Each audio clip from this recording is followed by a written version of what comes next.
Olá, sejam muito bem-vindos ao mais um episódio do Carreira em Ação. Eu sou Denise Oliveira e aqui falamos sobre desenvolvimento profissional, carreira, liderança e bem-estar no mundo corporativo. E conectado ao bem-estar, a gente vai juntar com a alta performance. É possível? Sim, é possível. Alta performance e bem-estar é possível acontecer na vida aí dos profissionais. E para falar sobre alta performance e qualidade de vida, eu tenho ao meu lado o prazer de receber Milton Reis, uma pessoa extraordinária que eu tive o prazer de conhecer e a conversa você vai ver que flui muito bem. O Milton, ele é mentor de executivos, foi executivo na área de TI, uma longa carreira aí corporativa, tem muito que acrescentar aqui e nos informar. É o sócio hoje da Flow Coaching e Performance e parceiro da GPTW, Great Place to Work. O Milton, ele também é autor do livro Viver em Fluxo, que aborda estratégias para conciliar alta performance com a qualidade de vida no ambiente de trabalho e esportes. Daí me perguntam, mas por que esportes, Denise? Teu canal é de... Sim, esportes é possível. Independente se alta performance ou aquele amador que tem o seu grupo, se você perceber, sabe aquele grupo, eu gosto de fazer esse paralelo, né? Aquele grupo de bikers que sai à noite para. É um trabalho em equipe, né? Ou então você vai fazer uma outra atividade esportiva, não precisa ser de alta performance.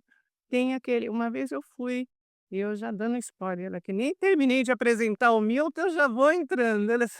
Uma vez eu fiz o Bravos, é um ótimo exemplo de trabalho em equipe. Então, hoje a curiosidade que se tem é que o Milton é apaixonado, assim como eu, por esportes em geral. E ele é corredor de kart, ciclista e pratica outras atividades aí física para se manter saudável e equilibrado. Esqueci de alguma coisa, senhor Milton? Não, tá bom. À medida que a gente for conversando, podem surgir aí algumas coisas a mais, mas tá excelente. Obrigado pela apresentação. Obrigado por estar aqui com você. Fiquei muito feliz pelo convite, por participar do teu canal.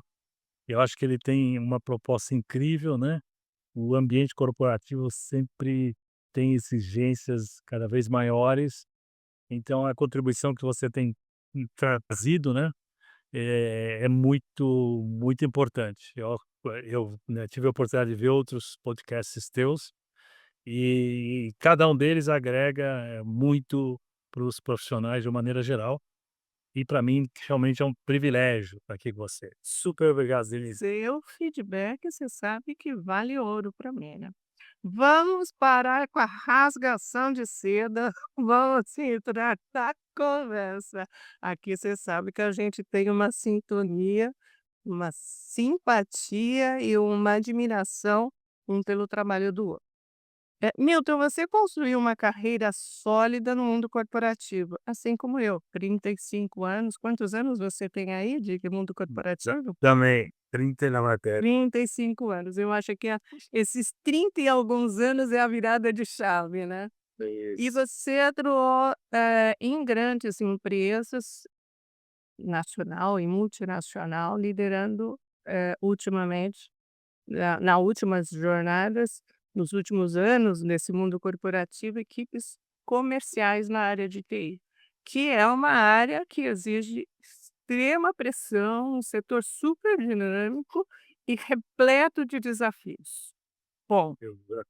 já deu muito trabalho, eu sei. Muito. Então vamos a iniciar a nossa conversa com desvendando o que motivou você a aprofundar o tema de alta performance sem esgotamento. Você viveu isso na pele ou você viu lá nos vizinhos e com você estava tudo bem? Não acredito nisso. Muito bom. Muito legal a tua pergunta. esse dilema, né. Como que você faz para ter alta performance sem me esgotar, sem entrar num burnout e aí por diante, né. E eu acho que minha história, né, na questão da alta performance, surge muito lá atrás, na minha época de adolescência, talvez até pré-adolescência, né. Nessa época, na hora que eu comecei a me entender, vamos dizer, como Milton, né, uma individualidade, né, assim por diante, foi aquele momento que eu comecei a admirar muito as pessoas que tinham alta performance em alguma área, numa área profissional, num esporte, nas artes, né. E eu observava muito homens e mulheres que se destacavam de alguma forma, né. E desde aquela época, desde sempre eu me questionava, né, além de admirar, né, primeiro admirar, né, essas performances que são extraordinárias, né, mas segundo eu me questionava: "Como faz para isso acontecer? Que será que ele faz? Que será que ela faz para isso acontecer?". Na minha cabeça sempre teve muito presente isso, que deveria existir um caminho para fazer isso. E eu, como sempre fui apaixonado por leitura, naquela altura eu comecei já a ler muita coisa buscando esse viés, né, de identificar um pouco essa trilha. E isso me acompanhou desde a adolescência, sempre observando, sempre admirando. E aí na minha carreira profissional, daí você tem outra marca, vamos dizer, no tempo muito clara e cristalina onde isso aflora. Eu estava com 33 anos de idade quando eu assumi a minha primeira diretoria dentro de uma empresa de TI, né. Então, nesse momento, né, a vida tinha corrido e eu tinha e estava imerso e trabalhando com pessoas muito, inteligentes e que tinham alta performance, né. Eu trabalhei em empresas muito interessantes, em todas as empresas que eu trabalhei, né, conheci executivos e executivas brilhantes. E então eu hoje estava cercado de pessoas que eu admirava, né, sempre, em cada uma dessas empresas sempre tem aquelas 2, 3, 4 pessoas que se destacam de alguma forma, né. E aí com esse processo todo de analisar, né, e aí quando eu assumo a primeira, posição nesse sentido, eu tinha todo aquele desafio que você falou, né, a área de TI é extremamente desafiadora, né. As metas são realmente muito elevadas, a cobrança é muito intensa, né. A própria área, né, ela passa por modificações o tempo todo, então, de repente, aquele conhecimento que você adquiriu e que você domina e que você fala: "Nossa, eu sou fera nisso", de repente surge uma tecnologia nova, um processo novo e você vai ter que começar do zero. Então, uma demanda por aprendizado também muito intensa e constante, né. Então eu estava exatamente no meio disso, muita gente brilhante que eu admirava, mas eu comecei, olhar um pouco à frente, eu comecei a me imaginar: "Bom, eu estou com 33 anos aqui, estou nesse período, né, convivi com muita gente", e você convive não só com essas pessoas dentro da tua empresa, as pessoas dentro dos teus clientes, os teus parceiros de negócios, né. Então eu tinha uma referência muito interessante de pessoas que tinham realmente um performance, diferenciado. Mas eu dei um corte no tempo e comecei e procurei olhar, né, que poderia estar acontecendo comigo, porque eu estava vendo nessa altura profissionais que estavam 40 e poucos anos de idade e que profissionalmente continuavam brilhantes, mas no nível da vida pessoal realmente era uma tragédia. Então a vida pessoal destroçada, muitas vezes pais e mães que não acompanharam, o crescimento dos filhos, não souberam conciliar isso. Entendeu? Não é uma dedicação total, é como você encontrar um tempo para conciliar isso, não conseguiram conciliar, muitas vezes com questões de saúde gravíssimas, obesidade, tudo que ela traz, né, a próprio estresse, ansiedade crônica, muitos na beira do burnout, né. E todo esse quadro então que eu via em muitos desses profissionais e dessas profissionais, que já estavam 10, 15 anos à frente, realmente me impactou muito forte, né. E aí tudo isso que eu vinha estudando, que eu vinha pesquisando, ficou para mim muito mais importante eu aprofundar. Então eu já vinha desenvolvendo e tinha desenvolvido algumas estratégias muito interessantes para conseguir conciliar alta performance e qualidade de vida, e eu comecei a aprofundar esse conhecimento, né. Então acho que foram esses 2 momentos mais importantes, né, aquilo que já estava mesmo deu no meu DNA, lá na origem, né, e depois, daí quando eu já estava na posição, já estava cercado de gente que tinha alta performance, mas uma boa parte, né, tinha deixado de fazer a lição de casa, né. Então qual que seria realmente a solução para isso? De tal forma que eu conseguisse manter uma carreira pela qual eu era apaixonado, né, sou apaixonado até hoje, porque até hoje eu estou envolvido com isso, né, hoje eu trabalho com desenvolvimento de lideranças exclusivamente, né, mas como que eu podia fazer para conciliar esses 2 universos? E eram esses 2 momentos mais importantes aí, bem marcantes para mim. Ou seja, você traz aí uma a sua atuação e a sua vivência, né, e o que te motivou a estar passando. Eu vou compartilhar também um pouco a minha história, mas antes, você traz muito fortemente, e a gente sabe, que no ambiente corporativo, a palavra sucesso, ela vem com igualzinho na frente, carga excessiva de trabalho, longas horas de jornada e pressão constante por resultados. Isso não é auto performance. Aliás, ter esses 3 elementos vai fazer tudo, menos com que o colaborador, independente do nível e posição, consiga performar. E aí você trouxe as motivações que fez, não só na inspiração que você teve das pessoas que você estava admirando na tua jornada aí profissional, que isso é importantíssimo. Quando você admira alguém, você fica observando, e isso eu trago muito nos episódios, você observa como que eles fazem, como que acontece, como é que eles chegaram aqui, para você traçar o que é bom eu pego, o que é ruim, que você observou que a vida pessoal deles não está muito legal por causa, do excesso de trabalho. Perfeito. E aí eu acho que vem a história do livro, né, o livro veio para pautar a necessidade de dar voz a toda essa experiência que você trouxe. No podcast você estava comentando, sobre o que que você achou do podcast, e eu defino o podcast como eu escrevendo um livro, cada episódio é uma página de um livro, né, é um Pronto. capítulo que eu trago. Talvez até, olha, me deu uma ideia, eu vou transformar aí todos esses episódios num livro, olha, cara. É um bom material, hein. Mas o que eu dá um material bem legal que eu conversei com pessoas, assim, magníficas que, aportaram muito, tanto em conhecimento quanto em experiência. Sim. Eh, e essa necessidade nós profissionais, vivendo no mundo corporativo, de dar voz a isso, colaborar, né, eu vou falar por mim, eu quero escutar você. Hum. Para complementar a necessidade da criação do filho chamado livro, né, que o livro que eu comentei Viver em Fluxo.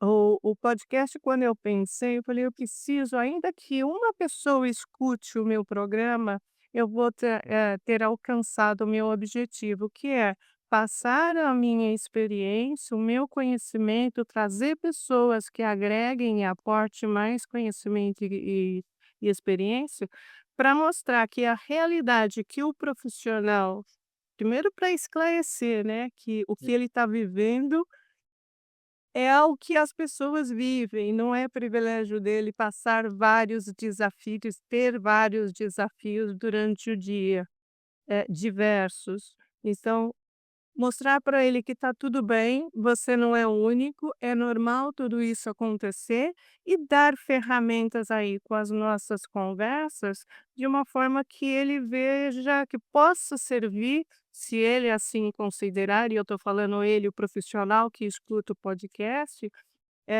considerar os insights que ele pode fazer no dia a dia dele, no para seguir a sua jornada. Sim. O livro, essa foi a minha motivação, né, abrindo meu coração, mas essa foi a minha motivação quando eu decidi fazer o podcast Carreira em Ação. Legal. Eh, qual que foi, se você for lá atrás, esse livro foi lançado quando? Agora em 2024, 23. início de 2024. Qual a motivação de você colocar no papel toda essa jornada que você teve aí Isso. durante esses anos? O que que acontece, o livro, né, ele ele é o resultado final de alguns anos, né, de experiência própria, mas de muito estudo e de observação, né. Então o que que nesse ínterim, que foi ficando claro para mim lá? Que aquelas estratégias que eu usava para minha vida e davam resultado e funcionavam muito bem, muitas vezes elas podiam ser muito particulares. Mas eu precisava aprofundar, entender onde que estava a base disso, de tal forma que eu tivesse algo coerente, né, que pudesse ser generalizado, né. Então, que ao longo do tempo, o que que eu fui fazendo? Eu fui bom, primeiro, fui aprofundando muito meus estudos, né.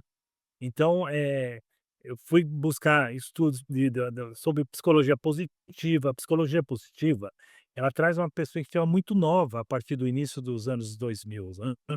Porque a psicologia anteriormente ao Seligman, né, que é o cara que, vamos dizer, criou a psicologia positiva, quando ele assumiu lá a presidência da Associação Americana de Psicólogos, ele foi pesquisar e falou: "Bom, gente, vamos pesquisar, né, que se pesquisou que vamos descobrir o que que se pesquisou muito nesses últimos 20, 30 anos".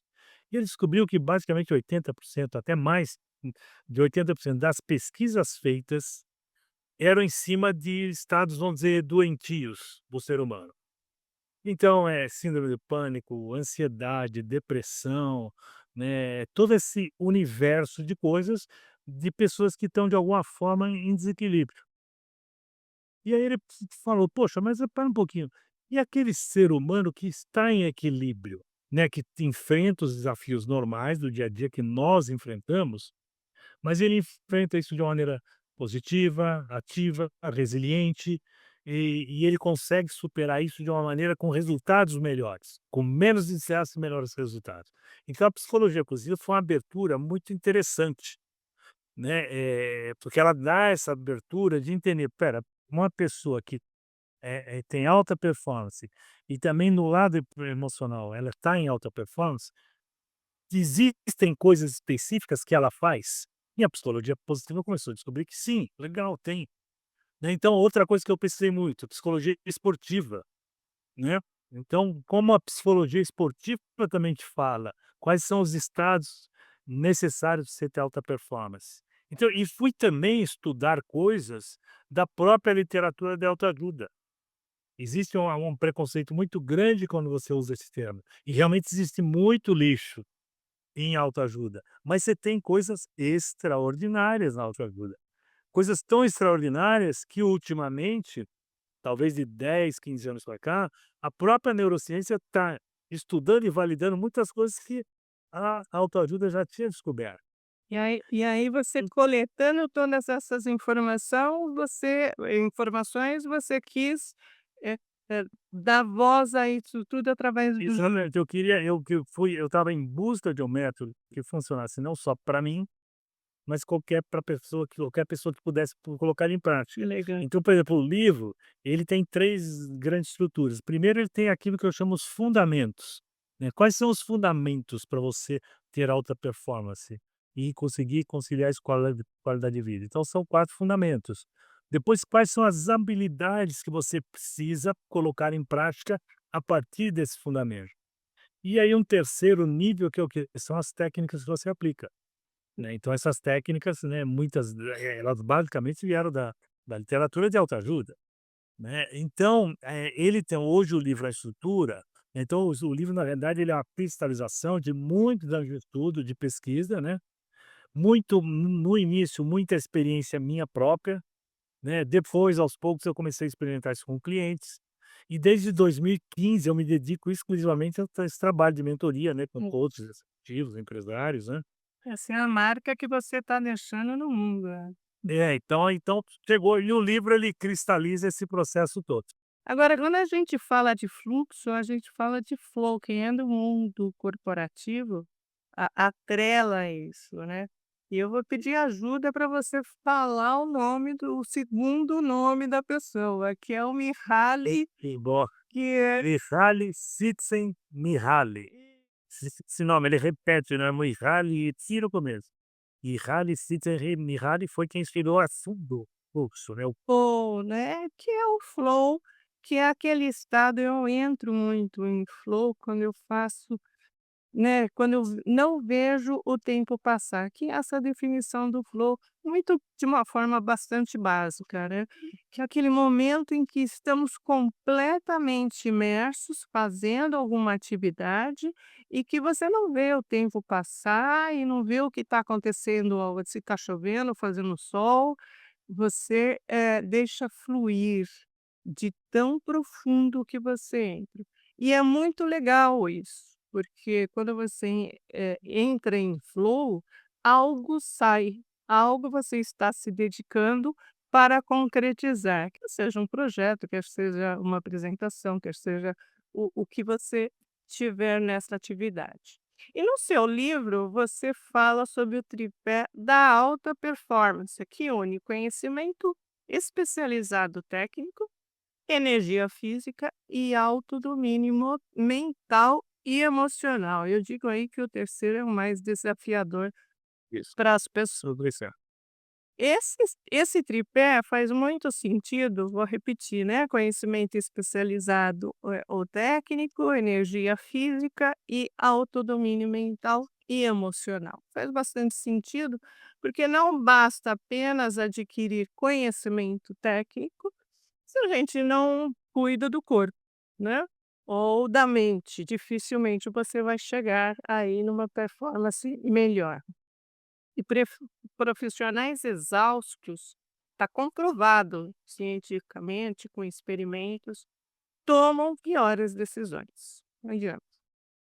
E são menores, não são tão criativos, não são tão inovadores e muitas vezes ficam presos numa baixa produtividade e estresse.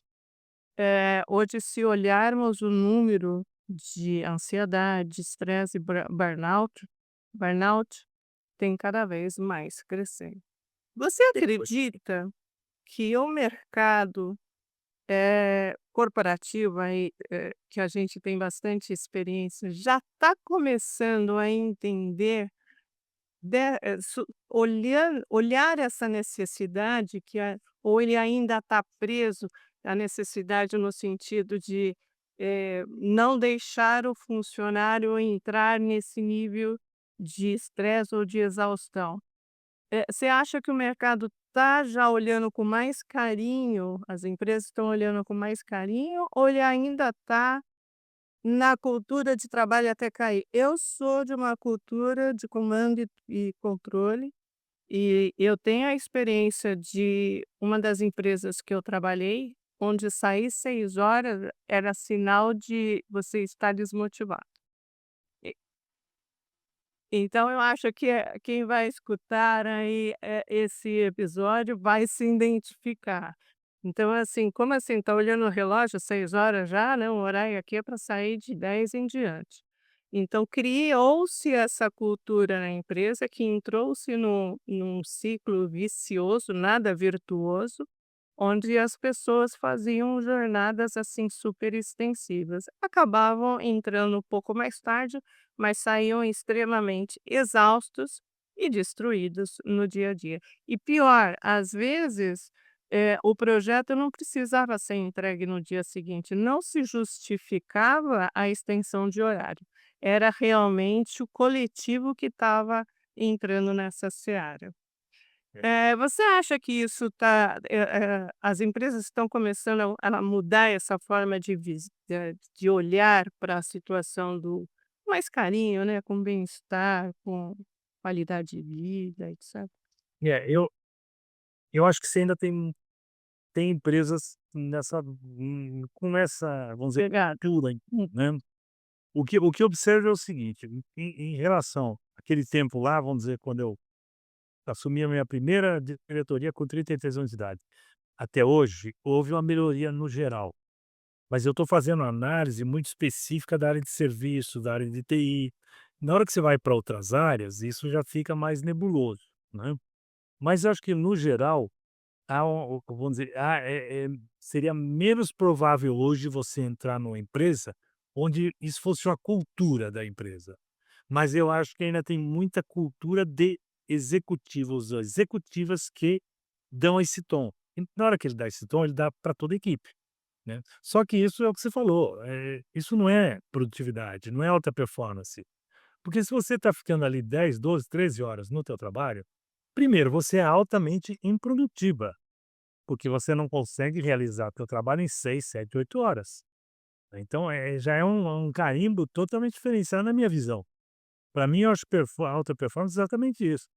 Aquela pessoa que tem ali e hoje não estamos falando nem muito em horário, né, porque você tem essa coisa do remoto, etcétera, né, E já mas aquela caiu pessoa porque já caiu a eu é eu baixa, né. você tem aí do híbrido, essa toda história toda, mas vamos dizer, e aquele profissional que no remoto, muitas vezes ele consegue executar em 3 horas o que o outro faz em 8.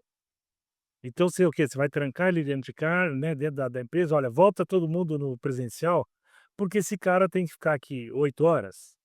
Então eu acho que você tem uma melhoria, e até esse próprio ambiente do remoto facilitou isso. Lógico que em contrapartida, ele facilitou pessoas que realmente não tinham compromisso com a empresa, com performance, com nada, e que muitas vezes estraga para todo o resto que consegue performar, né, em menos horas, que está mais preocupado em resultado, de qualidade, né, e antecipação. Agora, nós temos um dado novo aí, né, agora em 2025, se a lei você tem a lei 14.831, que ela exatamente obriga as empresas a cuidar da saúde mental e emocional dos seus funcionários. Precisam ter programas para monitorar isso, né, então, de repente, a lei também vai ajudar a melhorar isso um pouco.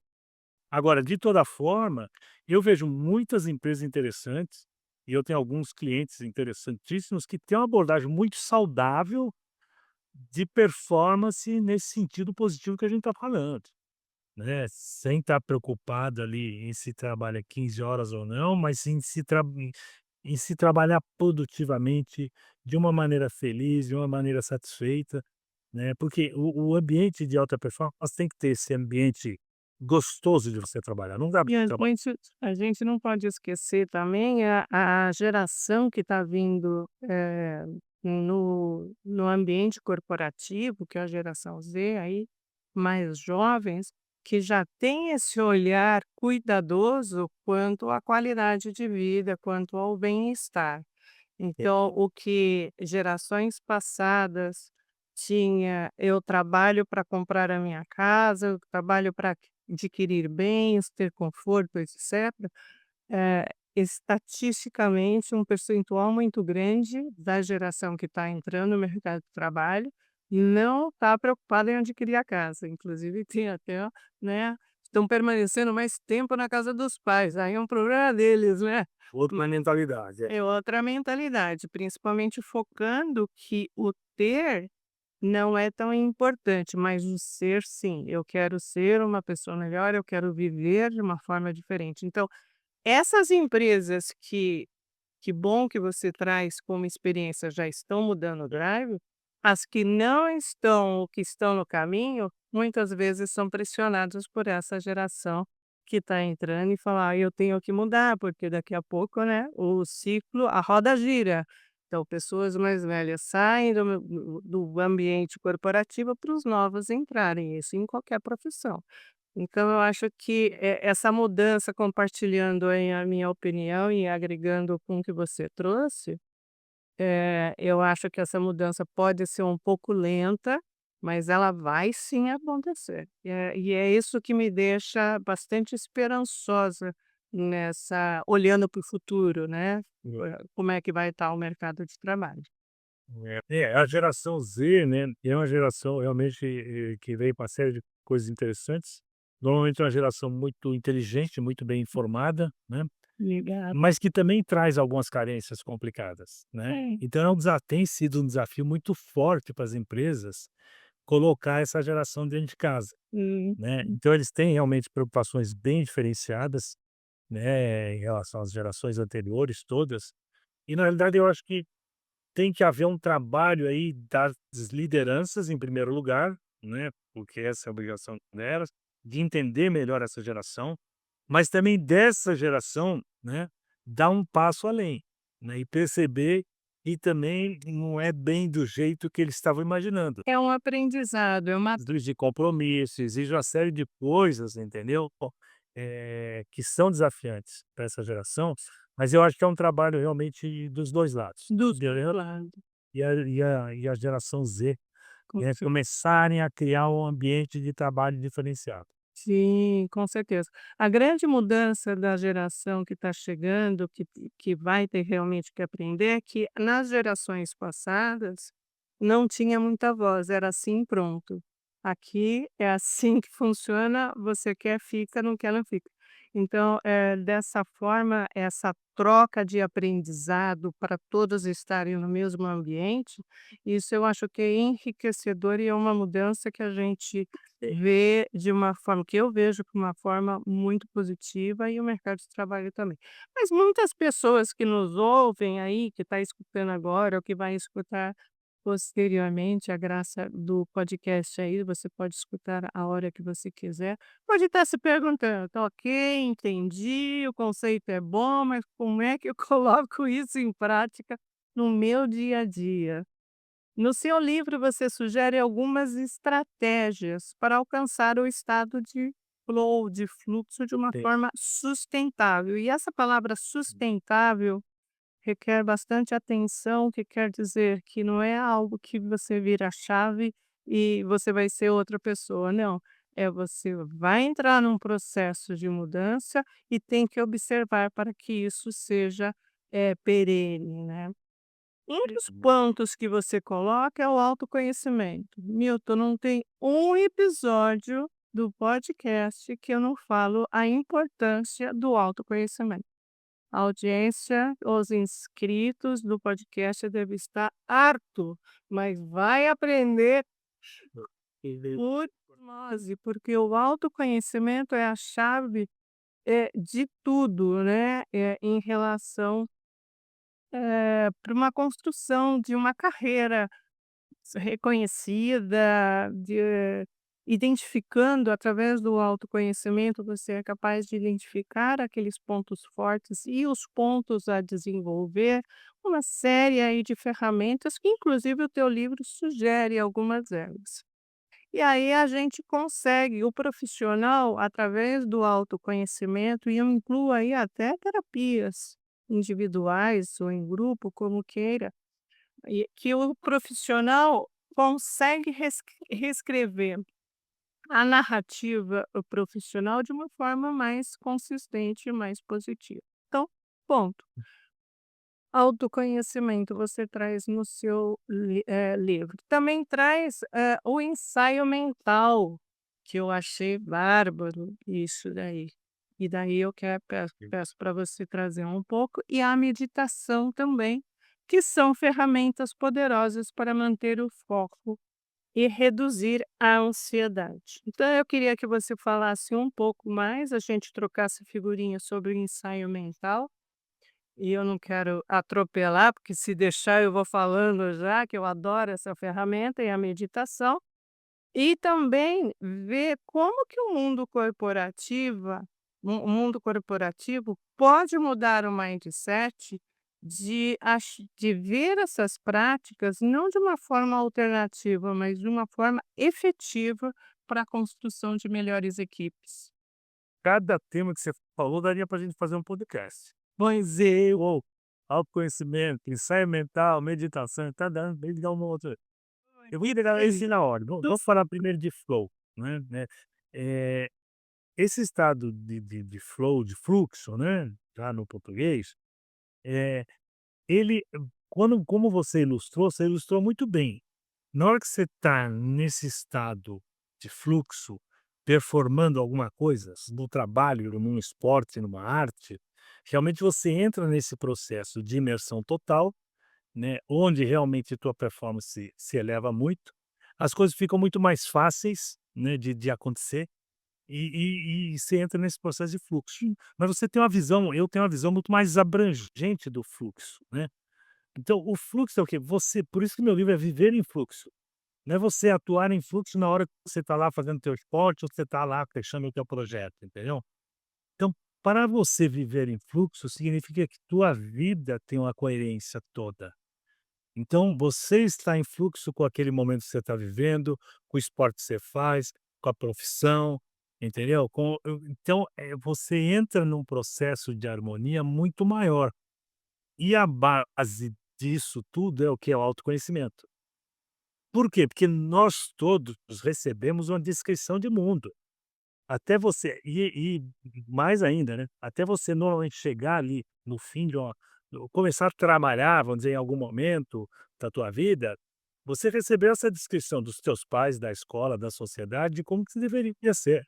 Você recebeu um conceito de sucesso, né, e todo mundo tem esse conceito formatadão, quadradão. O meu livro ele vai na base nesse sentido de qual a tua identidade própria. Por isso você precisa ter autoconhecimento, na essência da DI, né. Então quem fez esse trabalho bem feito, você fez, graças a Deus, né, eh, tem que ter esse conhecimento muito profundo da tua essência. E esse trabalho você está sempre fazendo. E vai ter algum momento em que você começa a ter muito mais clareza.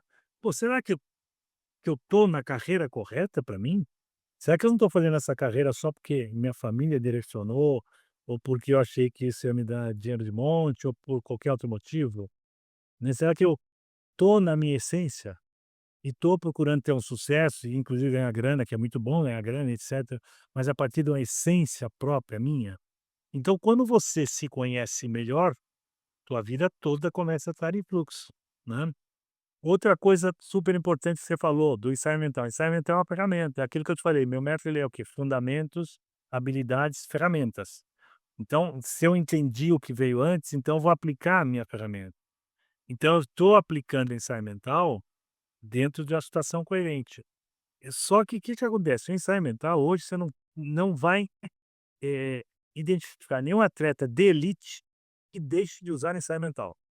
Pode ser na Olha, Fórmula é 1, que no todos esporte meus diversos, no tênis, natação. natação, e os exemplos são inúmeros. Não. Então, na hora que você fala em alta performance nos esportes, ensaio mental é uma ferramenta diária daquele esportista. Ele vai parar diariamente, uma ou 2 vezes por dia, para fazer um ensaio mental de 10, 15, 20 minutos. No ambiente de trabalho isso não acontece. E na hora que você fala isso no ambiente de trabalho, fala: "Ah, não, isso é coisa de esporte". Só que você tem 2 caras que eu curto muito, estudei muito, que são o Richard Boyatzis e o Daniel Goleman, né, o Daniel Goleman é o pai da inteligência emocional, né, desse conceito trazido para as empresas, né, que eles falam exatamente disso, e eles têm um livro sobre liderança sensacional, em que o Richard Boyatzis fala: "A ferramenta de ensaio mental deveria ser usada diariamente pelos profissionais, e não se usa". Só pra E a hora que você começa a usar o ensaio mental, você potencializa muito todo o teu desempenho, toda a tua performance. quem não conhece a ferramenta do ensaio mental, eu costumo, se você quiser complementar, fica à vontade, mas eu costumo dizer que temos uma tela, põe uma tela em branco na tua frente e projeta nessa tela o que que você quer conquistar, quais são os seus objetivos, aonde que você quer, como que você quer que uma determinada coisa aconteça, falando sobre os auto performance, como que você eu li uma entrevista de um nadador, eu não vou lembrar, mas super de alta performance, e em um dos livros que eu li, e ele usava o ensaio mental, ele atravessando a piscina e chegando até o final do negócio. Ele não entrava na piscina sem fazer e ganhava todas. Então esse é o ensaio mental, que você pode fazer na tua casa, projeto que você quer como resultado. Né.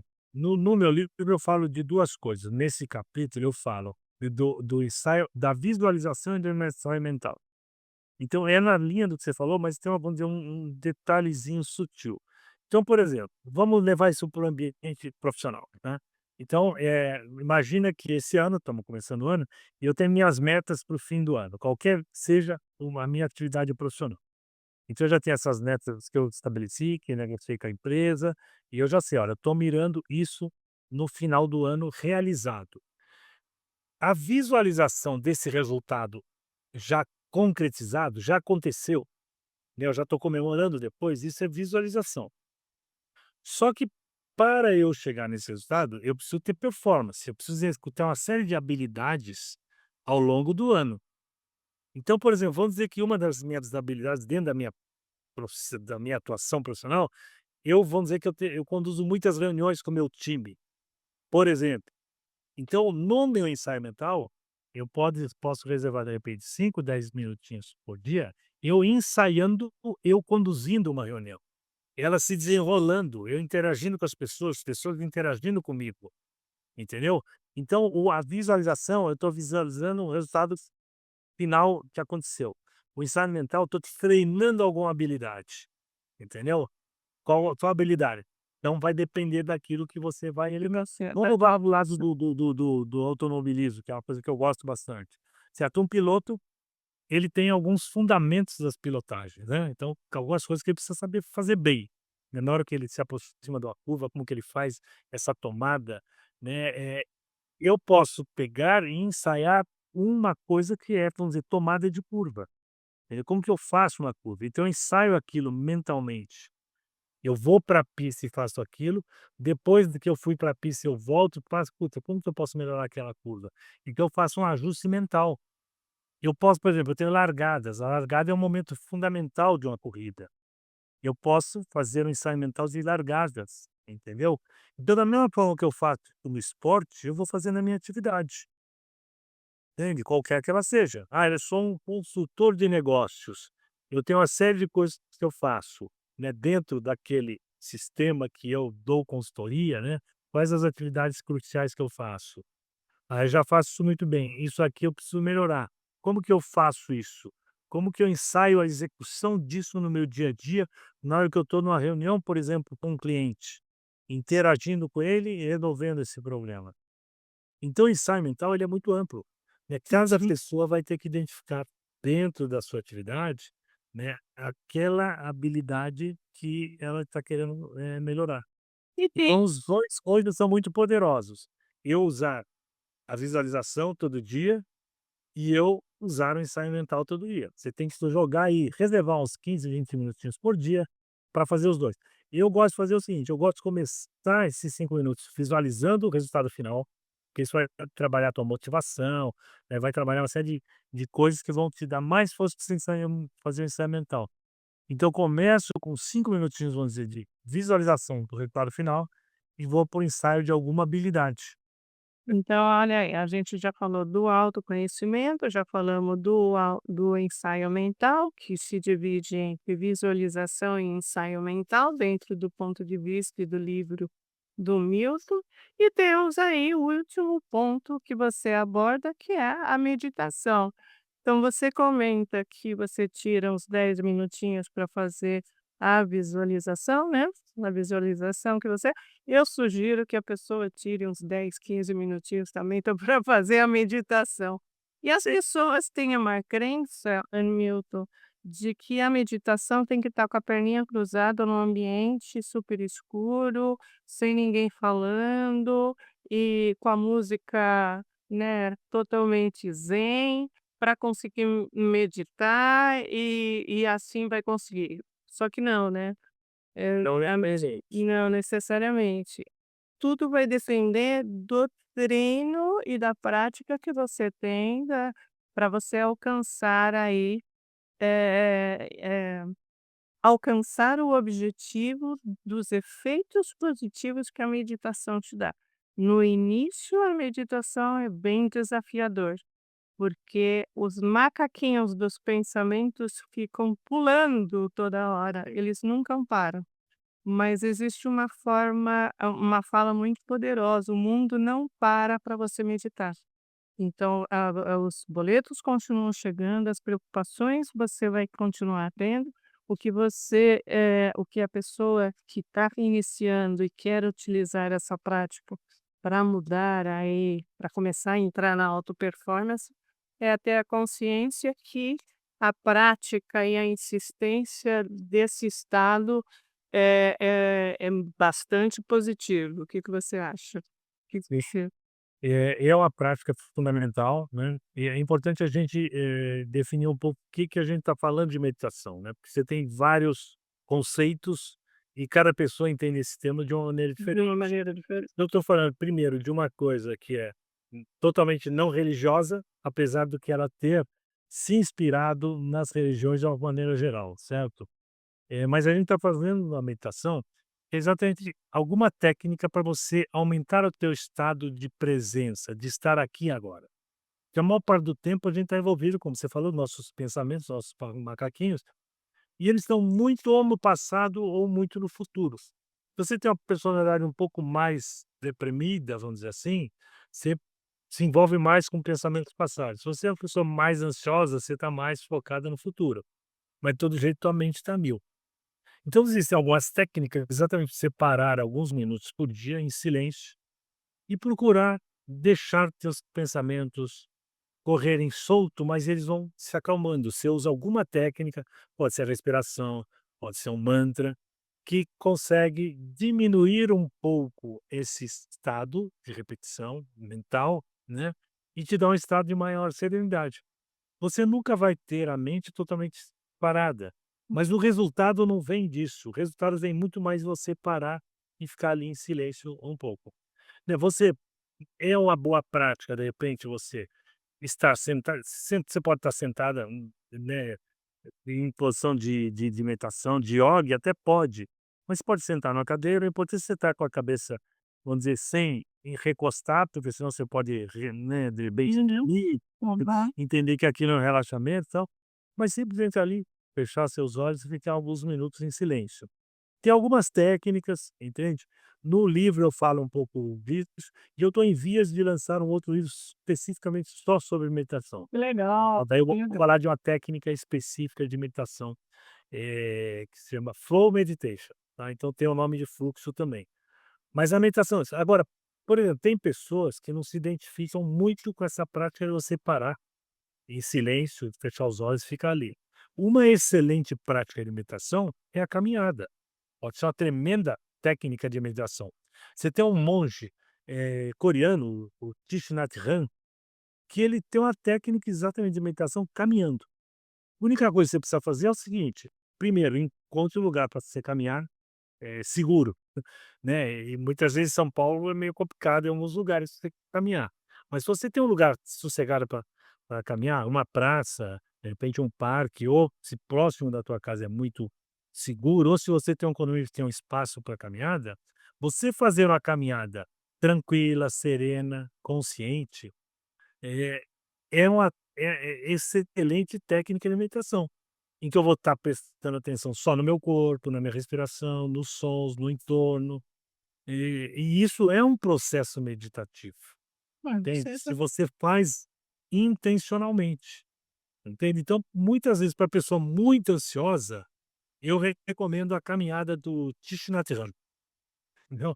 pronto. Pode ser um excelente. Eu, na verdade, gosto de conciliar os 2. Eu faço minha meditação parada ali, olhos fechados, etcétera, diariamente, logo que eu acordo, né, e eu 2 ou 3 vezes por semana, eu saio para caminhar. Eu gosto de fazer esportes mais intensos, eu gosto de pedalar, eu gosto de fazer outras coisas mais intensas, mas eu faço a caminhada também 1 ou 2 vezes por semana como uma meditação. E aí essa caminhada tranquila, serena, em silêncio, se eu saio com alguém, vamos dizer que alguém venha comigo, então legal, vamos se eu vou meditar, você vai também? Entendeu? Não é uma meditação de você ficar batendo papo. Não, não é.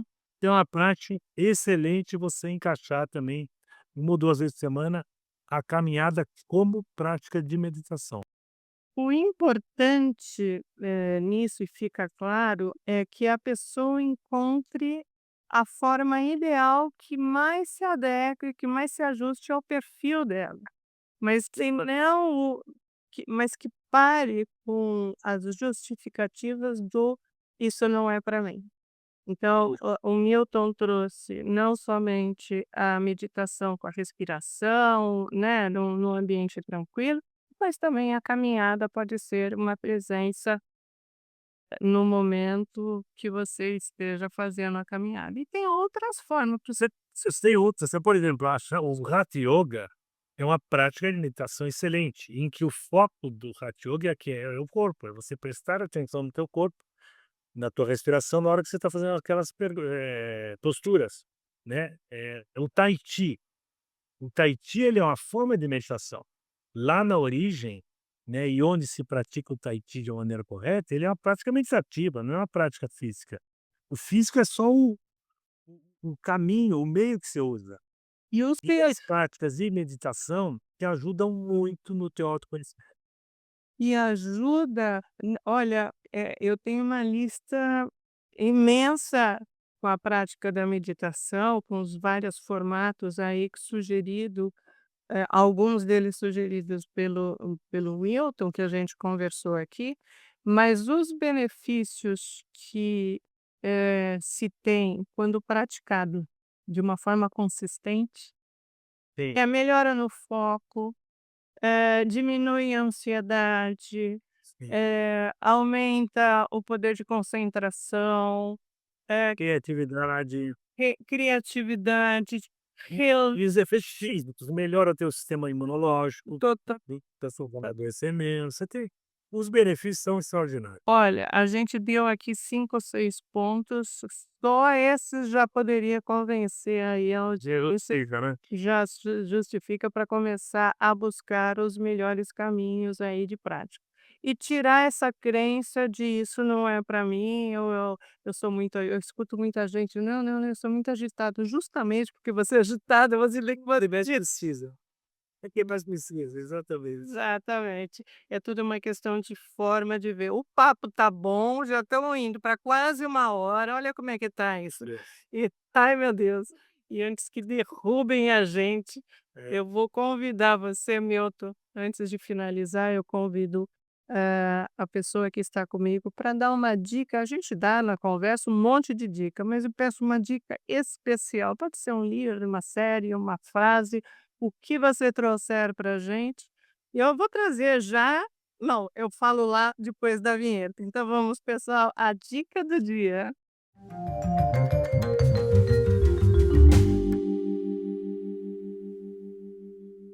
Dica, eu acho que tem um livro que é sensacional, que eu li ele há muitos anos atrás, de vez em quando dou umas folheadas, se chama A Estratégia do Golfinho. Nós estamos num mundo, né, que está preconizando cada vez mais o você ganha, né, eu ganho e você perde, né. E essa cultura, a gente sabe que vai, eh, pegar durante algum tempo, né. O mundo eu acho que ele é muito cíclico, né, e a gente vai entrar nesse ciclo, né, de olha, eu ganho e você perde. Até depois as coisas se equilibrarem. E a estratégia do golfinho, exatamente, ele tem essa metáfora.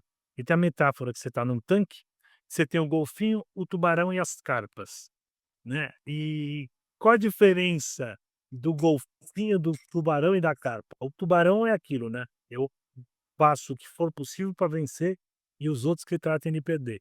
A carpa é aquela pessoa que fica na no meio do muro, dentro de um cenário desse, não se posiciona. E o golfinho é exatamente o que a metáfora de como você pode fazer um cenário do ganha-ganha. Que condições eu crio para que eu ganhe você também, né, para Então, que a soma não seja uma soma negativa só para o meu lado, né. Então esse livro ele é um livro extraordinário, entende, de 2 autores que procuram realmente levar isso para o ambiente de trabalho e vale a releitura dele. Paul Cordes e Dudley Link, Exatamente. Os Coloca Conquista de Vitória no Mundo Caótico. exatamente. Então Muito acho que legal. está na hora de se reler A Estratégia do Golfinho. Olha só, e eu vou aproveitar e deixar a dica aqui do seu livro, Viver. Eu estou com um fundo de tela, mas isso, não dá para ver direito, mas é o Viver em Fluxo, táticas para uma vida de sucesso e bem-estar Isso, pela pela editora Primavera, né? exatamente. Primavera Editorial. Eu vou colocar essa dica do livro e essa dica que você trouxe do golfinho, que eu já estou comprando, eu adoro assim, né, meu Kindle cada vez mais pesado. Legal. Não, o livro é muito bom. Vale a pena. Muitíssimo obrigado, obrigada, Milton. por pelo seu tempo, pela sua, dedicação aqui, pela sua explicação, pela sua troca que você trouxe aí tão rica no episódio de hoje. E fica aí o convite aberto para outras conversas. Muito bom, eu que agradeço. Foi realmente para mim uma honra estar aqui com você. Obrigado pelas perguntas inteligentes, pelos comentários totalmente pertinentes, tá? E estou à disposição aí para outras. Que ótimo! E assim chegamos ao fim desse episódio, sempre muito triste, mas é assim a vida. Quando tá bom, a gente entra no flow. Cada vez que eu entro no episódio, eu entro no flow.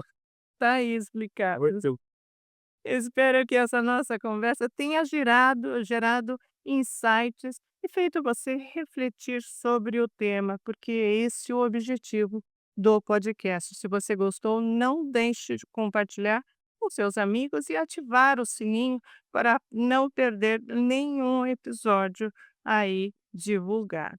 Obrigada por acompanhar o canal e nos vemos na próxima semana. E não deixe de agradecer a sua vida. Um forte abraço.